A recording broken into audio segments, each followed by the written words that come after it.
This is the Team Objection Podcast for November 29th, 2022, episode 553.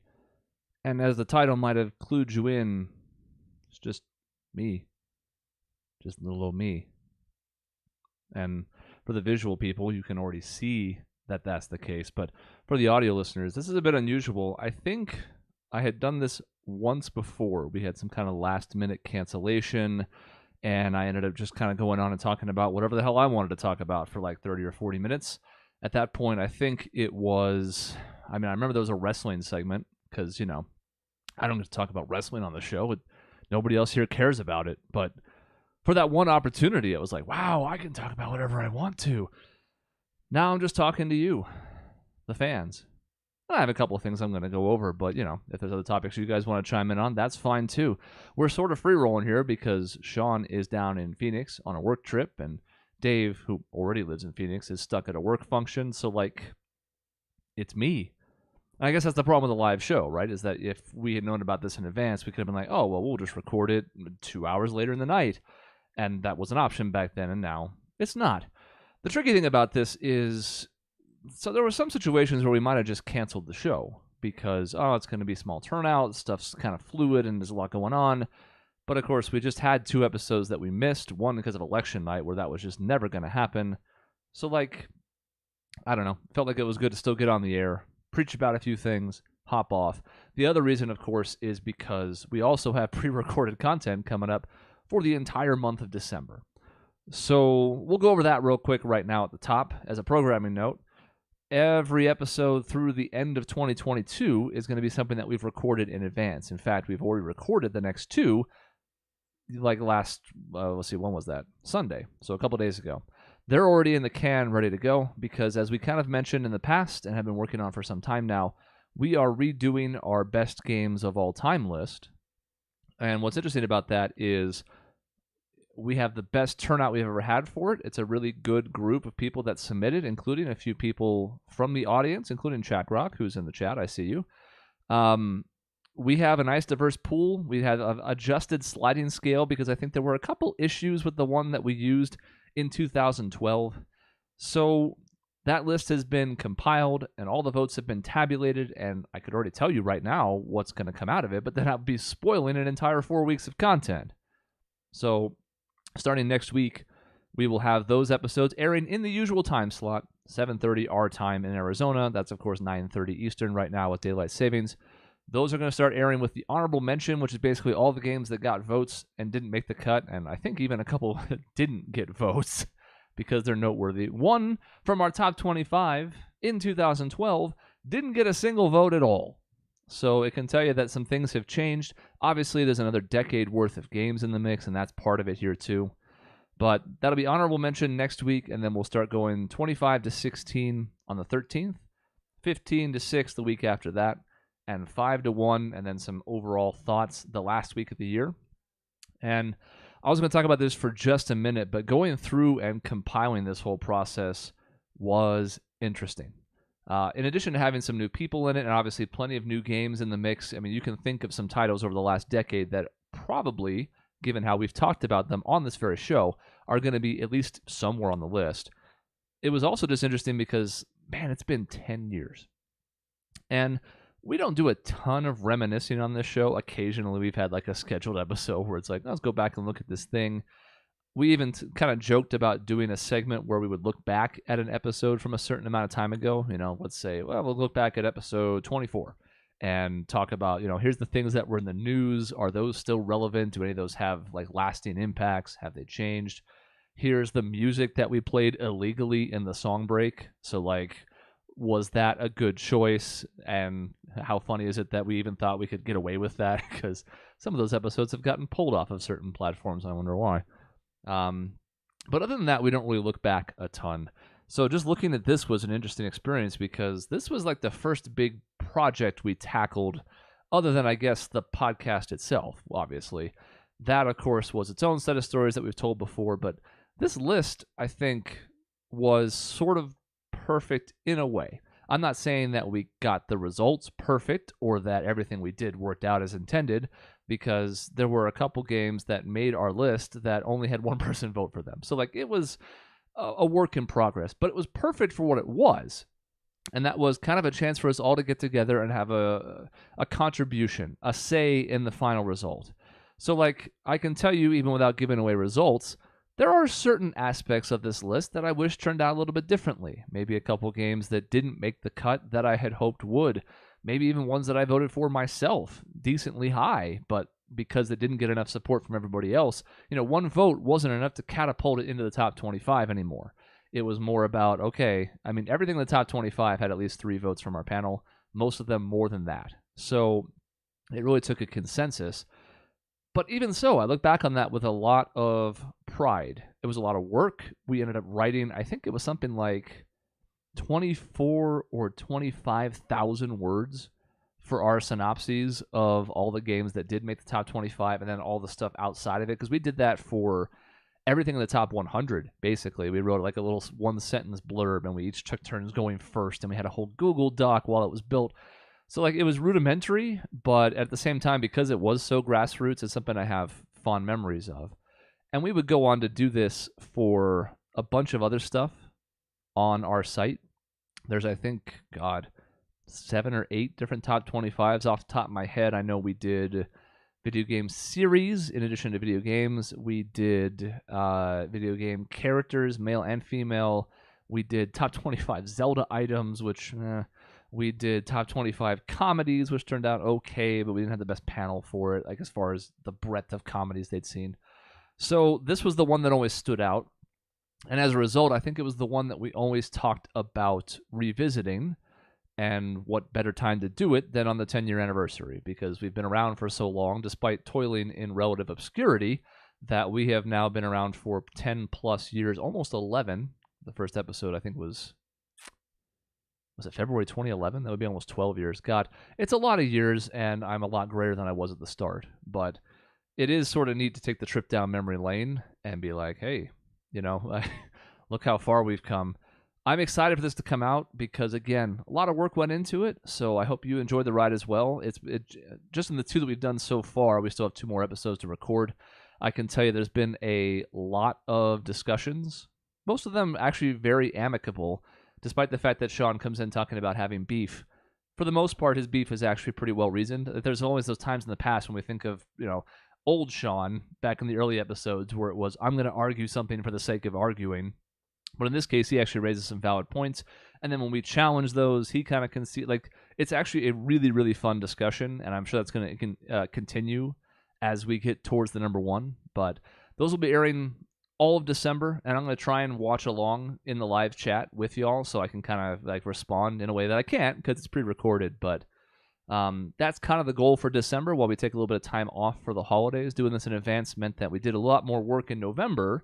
But now in December, we don't have to trip over the holidays or, when people are going to be out of town. So that's kind of the benefit there. I'm excited about it. I hope you are too. Jaguar says, challenging to make a best game list for several decades worth of games. Yeah, I mean, I don't want to give too much away, but I can tell you, obviously, another decade's worth of games being added to that only increased the difficulty. So the 3 of us who comprise like the show went 50 deep on our lists, because we wanted to make sure it was representative of like the show as a whole. It's not to take away from the people who chimed in, whether that was friends of the show like Michaela or Doug, or it was the fans such as Jaguar who contributed. It's just we didn't want to have something like last time where it was like one person voted a thing number 1 and now it's on our group list, even when nobody else cared. So yes, it was a challenge, and even having gone 50 deep myself, I think I talk about this in one of the episodes, but my first list of games that I thought at least deserved consideration, maybe it wasn't all that serious, but something I thought, this is at least good enough that I'm going to look at it, was 112 games. And we were going 50, not 25 individually, and no matter how many we went, ultimately, obviously, it was going to pare itself down to 25. So there are some very deserving games, some really high-caliber games that did not make the top 25. And that's, I think, different than it was 10 years ago. Now, you could argue there were certainly a couple titles that could have made it. Like, I'm not saying, oh, wow, 10 years changed so much.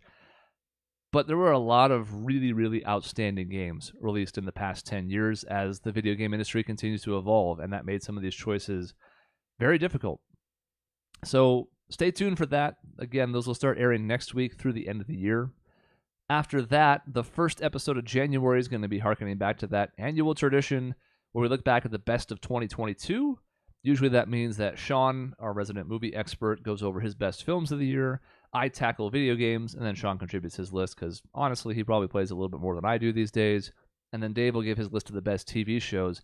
Going to be kind of a weird year. It has been each of the last 3 years because of the pandemic and other factors. This year in particular, I've already started compiling my list. In fact, I'll pull it up on the side here because I made some notes. But the thing that struck me as I was going through video games for the year is it was kind of an off year for gaming. And I know there's some big titles out there. There's a couple Game of the Year caliber games you can think of off the top of your head. But I think it was pretty top heavy. And I also think there were more disappointments this year than usual, whether that was big time releases that got postponed or highly expected releases that underwhelmed. There were examples of this every year. You can always point to, like the cyberpunk of a given year. But this one in particular, I don't know. And I'll even tip off one of the things I'll mention there just for people who are here now. So, sneak peek. You kind of have to feel for Horizon Forbidden West a little bit. No matter how much of a fan you are of that series or Aloy or anybody in general, they have managed to screw up both of their releases when both games definitely had areas in which they excelled. Horizon got some Game of the Year votes when it came out originally back in 2017, and the sequel, I think, largely just got overshadowed by Elden Ring because that was a phenomenon. And while you had some of the console heads being like, well, this is the best because Sony, or vice versa, it sucks because Sony, it kind of just got overwhelmed by the phenomenon that was Elden Ring. And of course, in 2017, the game that came out within a week of it then was Breath of the Wild, that little-known indie classic. So, poor job by the Horizon folks. Maybe they couldn't have anticipated it. Maybe things were already locked in. There's obviously certain expectations, and you're trying to get it in certain quarters to meet financial goals. But yikes, those were two pretty huge AAA releases, and each time, one a week before, one a week after, the game has just been completely overshadowed. It's not in my top 5. I haven't played it yet. I'd like to at some point because I enjoyed the first game, but haven't gotten to it yet, and we'll talk about why when we get to that episode. So that means the next 5 weeks of programming are all kind of teased out. That show, of course, will be live, so we can have everybody else chime in with their own opinions about it and maybe some things that we haven't seen or played. But going to be a fascinating episode because movies, I would say an average year for films, at least from my experience. I'd be interested to get Sean's take on it. TV, I've seen it argued this might be the best year of television ever. There's some excellent shows out there that have either concluded or started or just had seasons. So Dave's going to be tasked with a pretty tough list that we'll chime in on. Games, I don't know. The fact that I was sort of struggling to think of a fifth to make my list, not an especially good sign. What else do I want to rant about today? Well, given my position and the time I've spent in media, a topic that we almost got to last week, and Dave even kind of mentioned at the end, we ran out of time for, is Twitter. I'm going to take a drink here real quick because I'm talking by myself and I'm thirsty. That's the stuff. So, you undoubtedly have seen the news over the past few weeks, in particular, really just in the month of November, about Elon Musk's takeover of Twitter, essentially being forced into purchasing it after promising to on social media and also in person, and then sort of being cajoled by the courts into doing it. It's really fascinating only because between Twitter and Meta, which has been tanking it of its own accord, I'm sort of startled at how quickly these massive corporations are falling apart. Facebook laid off a few thousand employees this month. Twitter laid off over 1,300 in its first batch and has reportedly done more the night before Thanksgiving. There could be more on the horizon. There's rumors that Twitter's going to have to file for bankruptcy. Elon Musk has gone off the deep end. Now he's tweeting far-right conspiracy theories, and it really just reeks of somebody desperate for attention. Like it's extreme man-child activity, watching him desperately tweet at people like Stephen King looking for some kind of recognition, adoration, love he didn't get as a child. I'm not really sure. And on the flip side, of course, Twitter sort of asked for this in a sense, because when the news fell through about the deal, and I was like, the deal is not going to happen. They were the ones that pushed it in court to make it happen in the first place, and now this is the result of that decision. So I don't know that anybody comes out of this looking much stronger. I know there are some people that are sort of enjoying the chaos of sorts. A lot of people thought it was already going to be dead by now, and to me, I think it's too big to fail that quickly. It doesn't seem like it's trending in the right direction. Certainly, we've seen there's been posts about an exodus of users dropping the platform, looking for alternatives, whether that's Mastodon or people rediscovering Tumblr of all things. Like, we'll see how it all plays out. But I'm still sort of, I don't know. This is tough because I'm no fan of Twitter. I have a Twitter account. I have stopped tweeting on it because I'm not interested in that. I don't need my opinion being blasted out to hundreds of people, especially given my line of work. But also because, like, no matter what your thoughts are on Twitter, it was still a voice of sorts for a generation. Yes, Twitter at its worst could be a cesspool full of people shouting their useless opinions into the void, of the worst of cancel culture on display. But it was also kind of neat, and it's easy to forget about this now, when it was like, you could have like a celebrity respond to your tweet or something. You could tweet at somebody who was famous, or even something smaller than that. Maybe it was like a little known author. Maybe they had a couple thousand followers, but you could tweet them and be like, hey, I'm going to say this directly to you. I really enjoyed your book. Like, here's the things I liked about it, and this character, and this was super cool, and they could respond to you. Like, it was a lot more direct access than we had really seen before. Sure, Facebook had fan pages, and there were some people that were very active on it, but this was the closest direct contact we'd had.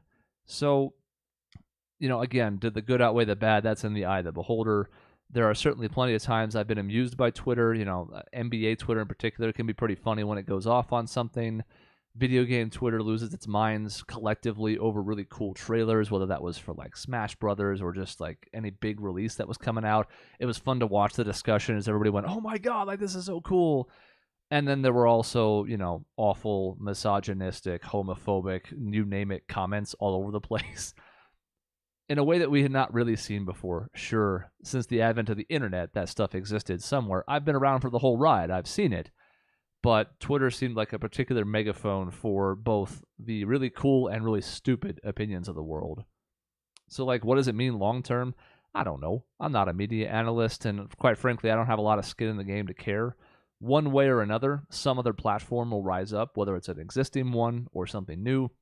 The gaping hole left behind by Twitter will be filled by something because people want to correspond on the internet. We saw that with the transition from MySpace to Facebook, and now as Facebook seems to be dying a very slow death, perhaps something else will come take its place. Maybe it's TikTok and we're all going to hate ourselves. I don't know, because you would have thought maybe Vine was a platform that could last a while, and instead it's dead.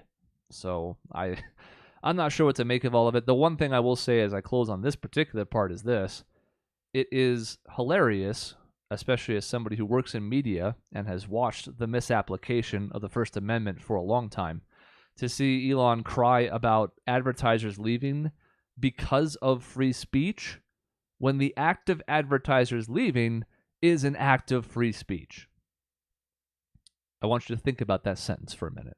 Because, yes, it's a capitalist environment for that example, but it's still basically corporations as some kind of smoky, ethereal entity making a decision to vote with their dollars based on someone's speech.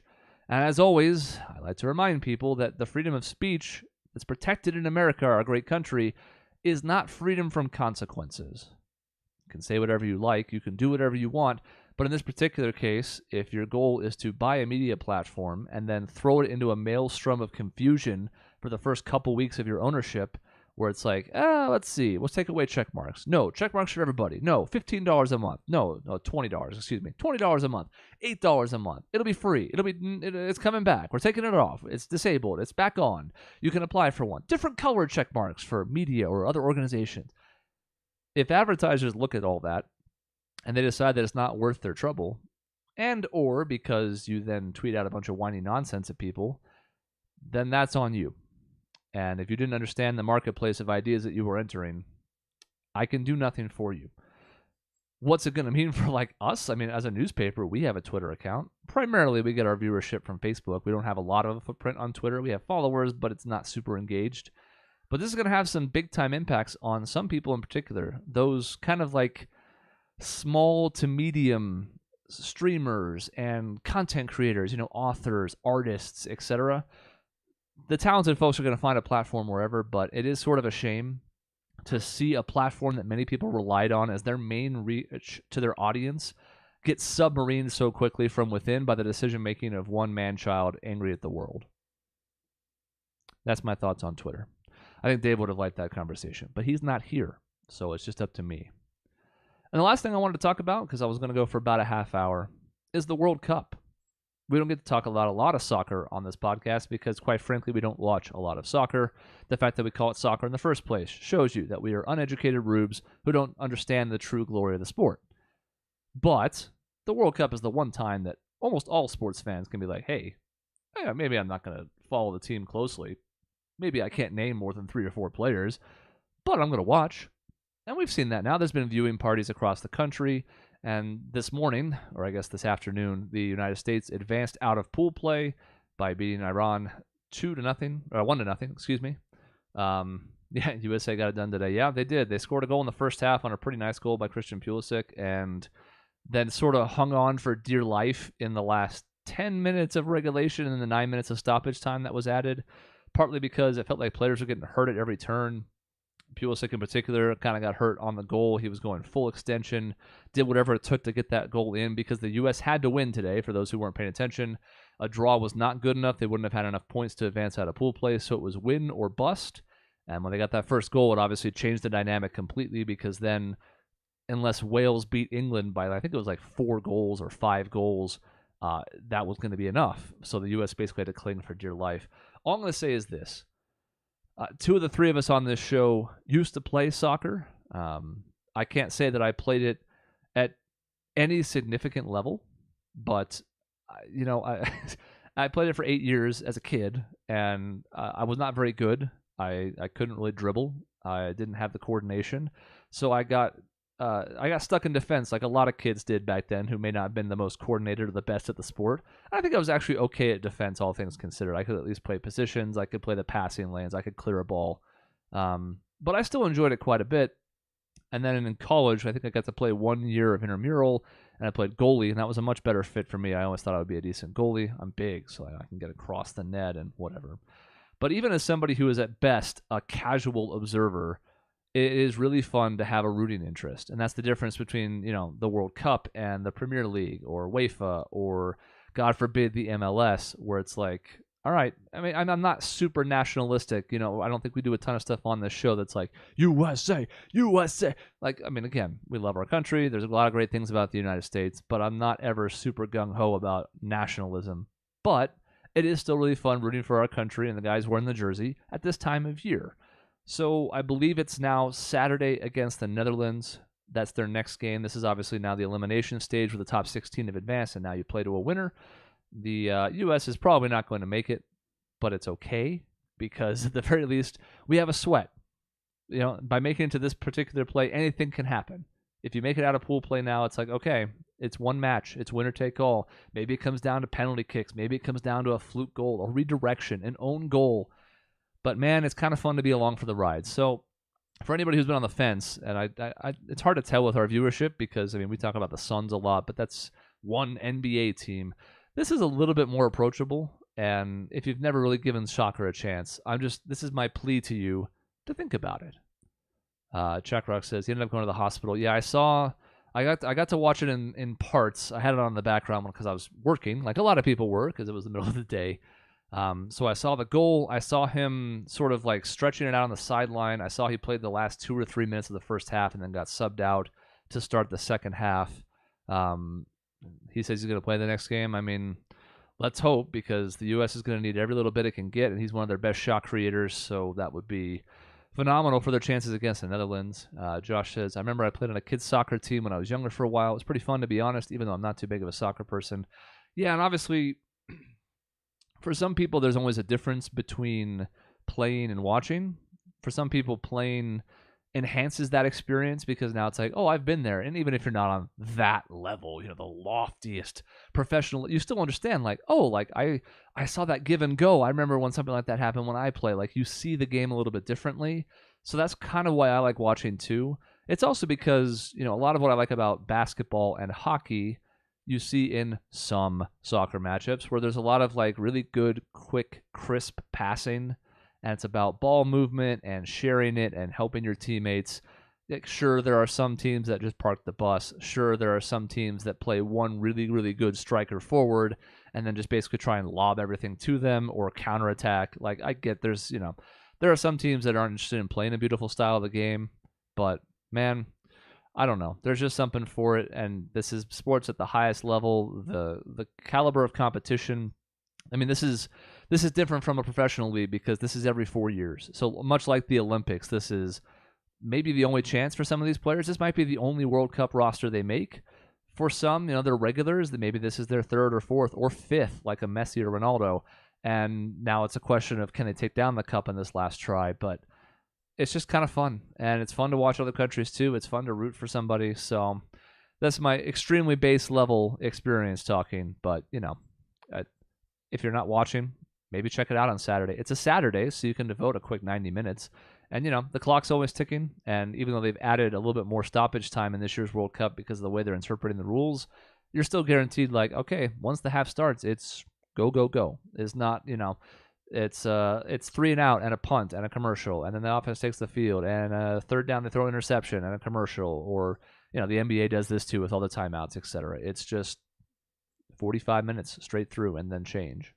So, yeah, Josh says, I was watching the game at work today and damn, lots of people getting hurt. Yeah, I mean, and it was nice because other than one particularly egregious flop by an Iranian player in the second half, all those injuries were legit. It wasn't a lot of the like melodrama of people flailing about and pretending to have injuries and rolling around on the ground. Like, it was just a pretty pure soccer game. Was it at the highest level? Not really. Neither of these teams is phenomenal. But the U.S. played well. They deserved to be the winning side. As a result of it, they controlled possession. They got their chances. I don't know what the final total was, but I think they only allowed 3 or 4 shots on goal. And like a couple of those were in the last like flurry of the 10, 15 minutes that was left. So made for an exciting experience, and you should check it out. And look, it's 30 minutes. Jaguar says, when you look at what happened when Belgium lost, looting and rioting, it may be good it's only every 4 years. Yeah, and I suspect that was probably part of the reason why at the last minute Qatar was like, you know what, Budweiser, I know you paid like $100 million to be the official beer of the World Cup, but we're not going to sell any in the stadiums, which I'm sure Anheuser-Busch was not super thrilled with. Like, Budweiser is kind of a huge brand, but I understand the decision at the very least because, as you said, we've seen that soccer riots can get out of control sometimes. Hell, even in America, occasionally a team wins a title and then there's fires and people turning over cars and shit downtown. So maybe for the best. So far, for the most part, everything's been respectful, but of course it's also been pool play, which is more casual and less winner-take-all. So we'll see. Fingers crossed. And obviously there is an entire half hour worth of problems with the World Cup being here in the first place. John Oliver had a segment on it a couple of weeks ago. You can check out if you really want more details on that. But we've known about those since the bid was accepted years ago, so we don't have to get into that here. At the end of the day, it is sort of what we like the most about sports. Meaningful competition, players at the highest level, Slack notifications that you may be hearing on stream. Doesn't matter. We're almost done. So that's the end of the episode. Me talking into the ether, but at a few of you for a short period of time. Again, for the last time, because I won't keep reminding you, but next week is the start of our top games ever. Please come check it out. They're going to be really fun. Again, we've already recorded 2 of them, so I'm not even just speculating. Like, I know they're super fun. And then that's going to last through all of December. And we're back live the first week of January with the best of 2022. And then from there, who knows? By then, it'll be probably time for a game show. We'll have not done one for a couple months. We were going to try and maybe do one here, but once Sean was out, it became obvious that wasn't going to work. And then, as you can see, what am I going to do? Read trivia questions into the ether? I mean, I guess we could have tried to play with chat or something, but then that's, well, I don't know. It's a lot. I can't do everything. Like, there's so many monitors. I can only do so much. But I do thank you for tuning in, and thank you for listening. As usual, we appreciate it. You can always subscribe to the YouTube channel, or you can follow us on pretty much any of the podcast feeds out there, particularly the iTunes store. I think we're on like Switcher and some other stuff, but find us online, subscribe to us, check us out every week. Really appreciate it. We're still kind of in a regular viewership and listenership, so it's been a lot of fun, and we're going to keep doing it. It's 553 episodes, and we have no end in sight. As always, in between episodes, you can check us out on our website, objectionnetwork.com, or youtube.com/objectionnetwork for new videos, 7 days a week, sometimes. We'll see you next time.